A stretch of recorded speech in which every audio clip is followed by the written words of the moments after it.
श्री राम कथा में हम आज आप सभी को बता रहे हैं भगवान श्री राम जी जो हैं वो शिवरी की कुटिया पर क्यों गए थे माता भिलनी की कुटिया पर। और फिर वहाँ जा कर के उन्होंने उनके जूठे बेर क्यों खाए थे।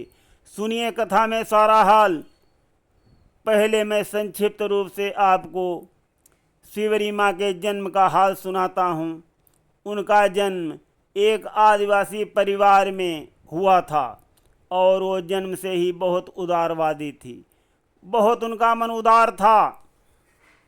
जब वो धीरे धीरे बड़ी हुई और विवाह के योग्य हो गईं, तब उनके माता पिता ने उनका विवाह एक शराबी मनुष्य के साथ में तय कर दिया।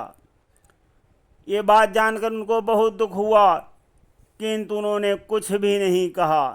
फिर उन्होंने माता से पूछा। जब उन्होंने पास के 2-3 कमरों में पशु पक्षियों को बंद देखा, तड़पते देखा, तब माता से कहा कि हे माँ, ये पशु और पक्षी किस लिए यहाँ बंद किए गए हैं, क्यों कैद किया गया है पशु पक्षियों को। तब उनकी माता से उनको पता चला कि बेटी, तुम्हारे विवाह के समय ये भोजन के काम में आएंगे। तब उनको और भी दुख हुआ, बहुत दुख हुआ, और वो चुपचाप जो है अपने घर से निकल गईं और जा कर के वैराग्य ले लिया। ऐसी लगन लगी उनके, ऐसी लगन लगी जैसे मीरा के लगी थी। बहुत से उदाहरण मिलते हैं साथियों, हम यहाँ निम्न रूप में आप सभी को बताना चाहते हैं। माता सबरी ने वैराग्य ले लिया, उनको कहीं ठिकाना नहीं मिला, तो मतंग मुनि ने उनको आश्रय दिया और ज्ञान प्रदान किया। जब मतंग मुनि के समाधि लेने का वक्त आया, तब मुनिवर ने माता शिवरी को भली भांति समझाया कि लगन और निष्ठा रखे रहना। श्री राम जी तुम्हारी कुटिया पर स्वयं चल कर के आएंगी। और माता शिवरी ने बहुत ही भरोसे और विश्वास के साथ गुरुदेव के वचनों का पालन करते हुए सच्ची निष्ठा से भगवान श्री राम की भक्ति की। बहुत प्यार है उनके मन में, और भगवान अपने भक्त का नियम और निष्ठा कभी नहीं तोड़ते। श्री राम जी को बहुत ही चिंता है माता शिवरी की, इसीलिए वो आज लक्ष्मण जी के साथ माता शिवरी की कुटिया में पहुंच गए हैं। और कहा जाता है कि जूठे बेर, साथियों हाँ, बेर जूठे हैं, लेकिन वो कैसे बेर जूठे हैं, भावों के जूठे हैं।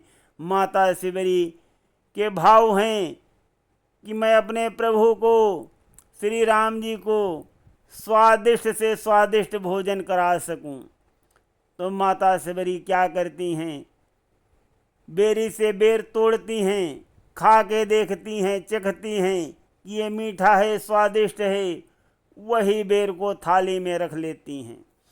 इसी प्रकार से मीठे मीठे बेरियों से बेर लेकर के माता शिवरी भगवान श्री राम जी के सामने प्रस्तुत करती हैं।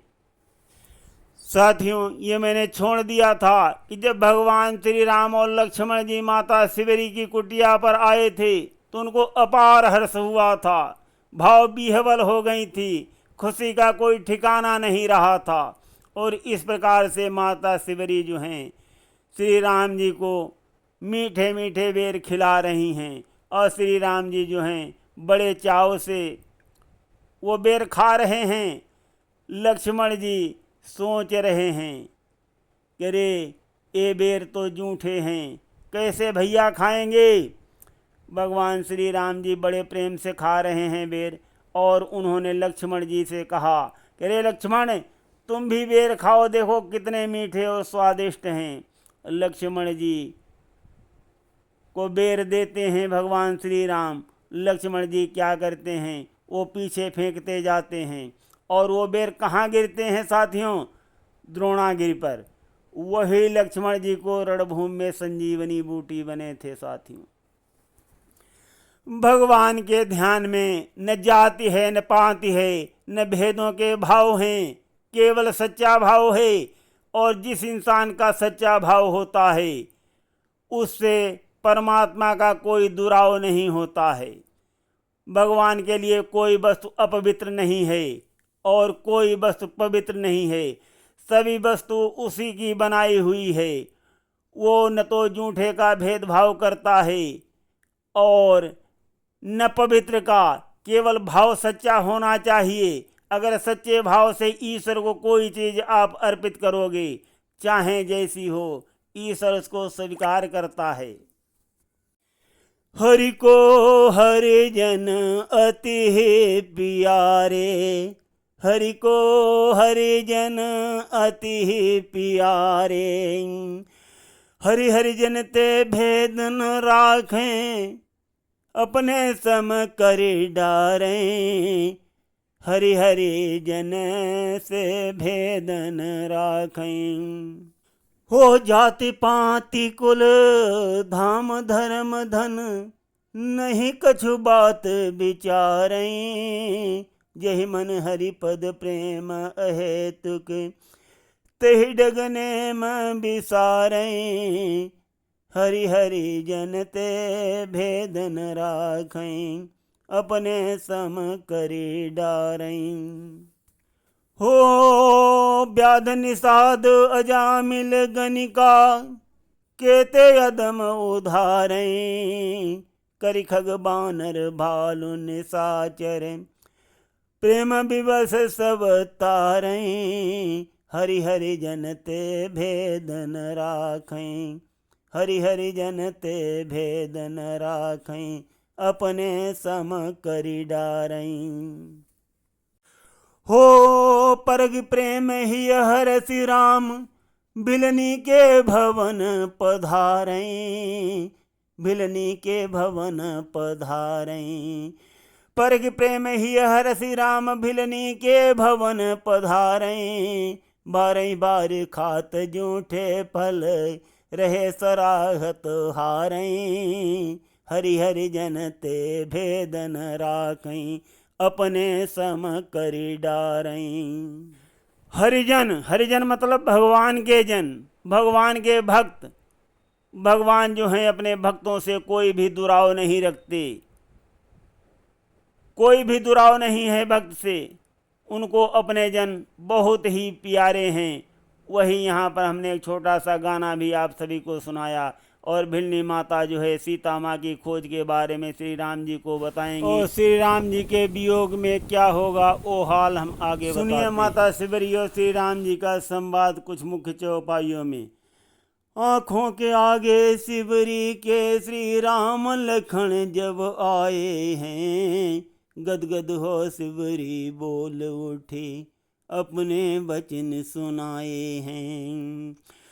पत्तों के सुंदर आसन पर प्रभु को आसीन कराती है, फिर मीठे मीठे बेरों को डलिया में भर कर लाती है। तो इस प्रकार से डलिया में सुंदर मीठे मीठे बेरों का भोग लगाती हैं श्री राम जी को शिवरी माता। बेर प्रभु जी खा रहे, सुनिए आगे हाल। भाग्य सराहे भीलनी, मन में हुई निहाल। चुपचाप लखन जी बैठे हैं, बेरन उसका खाया है। ये देख राम ने लक्ष्मण से अति मीठा वचन सुनाया है। क्यों बेरन खाते हो लक्ष्मण, देखो तो कितना अच्छा है। ऐसे फल खाए कभी नहीं, स्वाद भी जितना अच्छा है। श्री राम जी कहते हैं ऐसे मीठे और स्वादिष्ट फल हमने कभी नहीं खाए। लक्ष्मण तुम भी खा करके देखो। श्री राम जी ने शिवरी माता को अखंड भक्ति का वरदान दिया और फिर उनसे सीता जी की खोज के बारे में पूछा। माता शिवरी जो हैं श्री राम जी से कहती हैं कि पंपापुर जाइए, ऋषिमुख पर्वत पर, वहाँ सुग्रीव से आपकी मुलाकात होगी। सुग्रीव से आप मित्रता करिए और जो सुग्रीव हैं वो सीता जी की खोज कराएंगे। इस प्रकार से शिवरी माता श्री राम और लक्ष्मण को पंपापुर जाने की राय देती हैं और जैसे ही श्री राम और लक्ष्मण पंपापुर के लिए प्रस्थान करते हैं, वियोग में शिवरी माता जो हैं अपना शरीर त्याग देती हैं और सुरधाम चली जाती हैं। सुनते रहिए साथियों गिरीश अध्यात्म ड्रीम में अत्यंत कल्याणकारी और रोचक कथा श्री राम जी की। धन्यवाद।